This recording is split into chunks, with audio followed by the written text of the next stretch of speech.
নমস্কার, কেমন আছো সবাই? আশা করি সকলকে ভালো আছেন। শ্রাবণী ফ্যামিলি ব্লগে আপনাদেরকে স্বাগত জানাই। আজকে একটা রান্নার রেসিপি নিয়েছি। আপনারা জানেন আমার ক্লাউড কিচেন আছে। ক্লাউড কিচেনে আমি মাসালা দোসার আলুটা কীভাবে করব সেটাই আপনাদের সাথে একটু শেয়ার করব।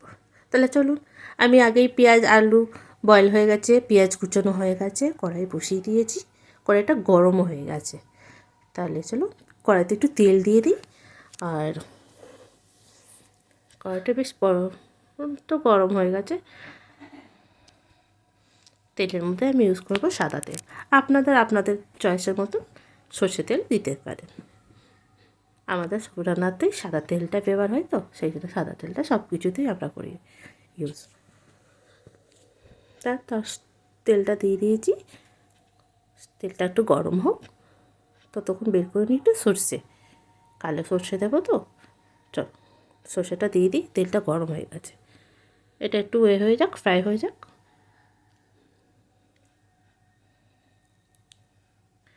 এখানে একটা ভুল আমি করলাম, গ্যাসটা খুব জোরে করে দিয়েছিলাম। এই পুরো ছিটকে আপনার হাতের মধ্যে চলে আসছে। সর্ষে যখনই তেলের মধ্যে দেবেন একটুখানি ফ্লেমটা কম করে দেবেন, তাহলে আর কি ছিটকাবে না বেশি। চলো একটু দিয়ে দিই আগে কারি পাতা। কারি পাতাটা ধুয়ে রেখে কেটে রেখেছি, তো ওর মধ্যেই একটু কারি পাতাটা দিয়ে একটু ফ্রাই করে নিই। তারপরে দিয়ে দেবো পেঁয়াজ। পেঁয়াজগুলো কুচিয়ে রেখে রয়েছি, পেঁয়াজটা সব কটা দিয়ে দিই। এখানে আমার 4খানা পেঁয়াজ রয়েছে, 4টে মতন। চলো পেঁয়াজগুলো ভালো করে মিক্স করে ফ্রাই করি।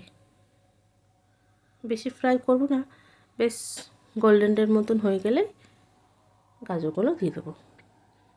ততক্ষণ একটু ভাজা হোক পেঁয়াজটা, ততক্ষণ একটু গাজরগুলো আমি না কুড়িয়ে রেখেছি, ওই কাদ্দুকাস যেটা বলে ওটাতে কুড়িয়ে রেখেছি। 2টো মতন গাজর আছে।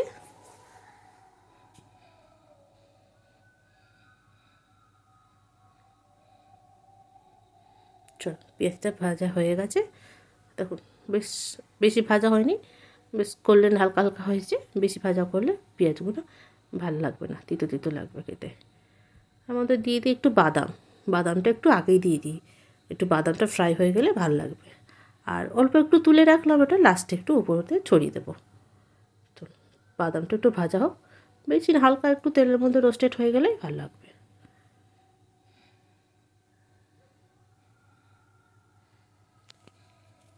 এর মধ্যে দিয়ে দেবো এবারে একটু হলুদ। মশলার মধ্যে খালি হলুদ আর লঙ্কার গুঁড়ো থাকে, আর কিচ্ছু থাকে না মশলা। হলুদটা একটু মিক্স করে নিই। হলুদটা আগে দেওয়ার কারণেই জন্য, কেন আলুর মধ্যে হলুদটা দিলে না একটু বেশ হলুদের স্মেল কাঁচা কাঁচা যেটা থাকে ওটা আসবে না। ওই জন্য আমি পেঁয়াজের মধ্যে যখন তেল থাকে ওর মধ্যে একটু দিয়ে হালকা করে ভাজা করে দিই, তাহলে হলুদের গন্ধটা সব উড়ে যায়। এরপর দিয়ে দেবো গাজরটা। গাজর কুড়িয়ে রেখেছি, দেখতেই পাচ্ছ অনেকগুলো গাজর আছে, 2 কিলো আলুর আছে ওই মতন গাজর রয়েছে। সবকটা দিয়ে দিই। গাজরটা বেশিক্ষণ ভাজা করব না, বাস একটু মিলিমিশি হলে, একটু নরম হলেই হয়ে যাবে। বেশ আর গাজরটা মানে একটু কাঁচা কাঁচা ভাবটা থাকবে, সে মতন ভাজা। ভালো করে মিক্স করে নিই। দেখুন হয়ে গেছে ভাজা। এটা একটুখানি থাক, আর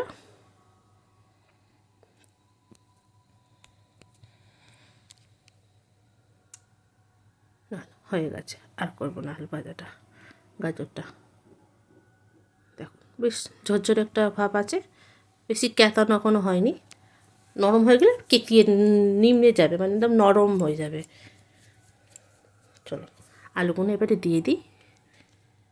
দেখতে পাচ্ছেন আলু অনেকগুলো আছে, অনেকটাই আছে আলু, 2 কিলোর মতন আছে আলু। আর এর মধ্যে একটু দিয়ে দেবো এবারে লবণ। দাঁড়ান লবণটা একটু নিয়ে আসি, স্বাদ মতন দিয়ে দেবো লবণ।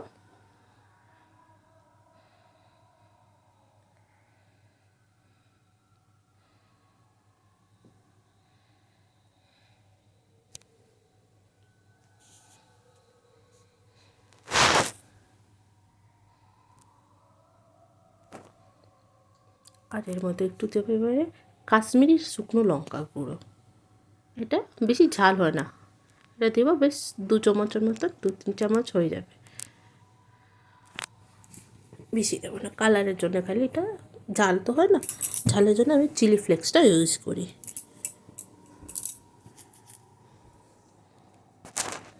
দাঁড়ান, আস্তে আস্তে একটু মিক্স করি, কড়াইটা একদম ভর্তি হয়ে গেছে, আন্দাজটা একটু ডিসপ্যাচ হয়ে গেছে, মানে একটু কি বলবো, বেশি হয়ে গেছে। আর একটু অল্প একটু 2-3টা আলু কম থাকলে হয়ে যেত।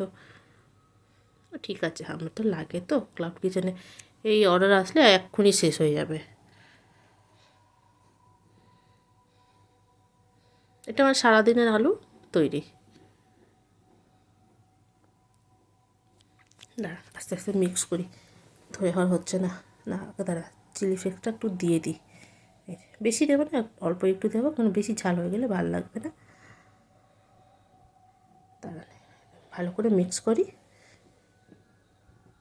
এই যে মিক্স হয়ে গেছে, বেশ ধরে ফেলে একটু ভালো করে মিক্স করেছি, তাও আলুটা অনেকটা নরম হয়েছিল তো, মানে গরম গরম সব কিছু করা হয়েছে, আলুটা বেশ নরম হয়ে গেছে,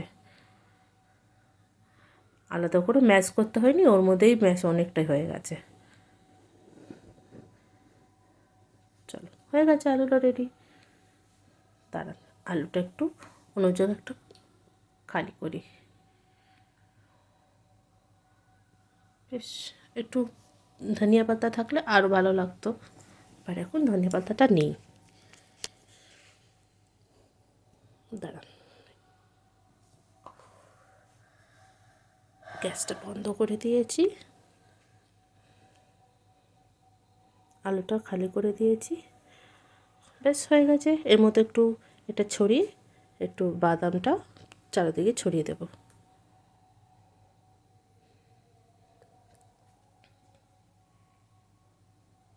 বাদামটা ব্যাস উপর দিয়ে ছড়িয়ে দিয়ে ব্যাস হয়ে গেছে রেডি। চলো, আশা করি আপনাদেরকে ভালো লেগেছে, ভালো লাগলে একটা লাইক করে দেবেন, লাইক করে সাবস্ক্রাইব করে দেবেন। আর তাহলে আসি, ভালো থাকবেন, সাবধানে থাকবেন, সুস্থ থাকবেন, নমস্কার।